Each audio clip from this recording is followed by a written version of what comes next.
რა მიზეზით იმარჯვებდნენ მსხვილი ავტოიმპორტიორების სახელმწიფო ტენდერებში და ჰყავდათ თუ არა მფარველები ყოფილ ხელისუფლებაში. ავტოიმპორტიორი GT ჯგუფი სოფლის მეურნეობის სამინისტროს ტრაქტორებითა და სოფლის მეურნეობისთვის განკუთვნილი ტექნიკით ამარაგებს. ხოლო ავტოიმპორტიორი თეგეტა მოტორსი ყვითელი მიკროავტობუსების შეკეთებას უზრუნველყოფს. კომპანია GT ჯგუფის გენერალური დირექტორი ტევე სამთან აცხადებს, რომ მისი კომპანია სასოფლო სამეურნეო ტექნიკის შემოყვანის ექსკლუზიურ უფლებას ფლობს და მას ბაზარზე სახელმწიფო კომპანია მექანიზატორის გარდა სერიოზული კონკურენტი არ ჰყავს. ლევან გოგსაძე ასევე განმარტავს, რომ სახელმწიფოს მიერ გამოცხადებულ ყველა ტენდერში მისმა კომპანიამ სამართლიანად გაიმარჯვა.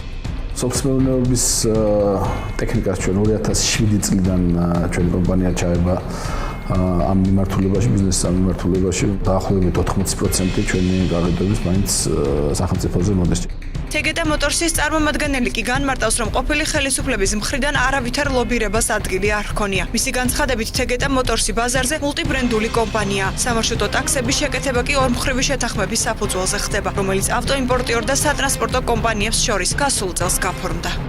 ჩვენ ვართ მულტიბრენდული სერვისი, ვემსახურებით არა მარტო მსუბუქ ავტომობილებს, ასევე კომერციულ ავტოტრანსპორტს და სპეცტექნიკას.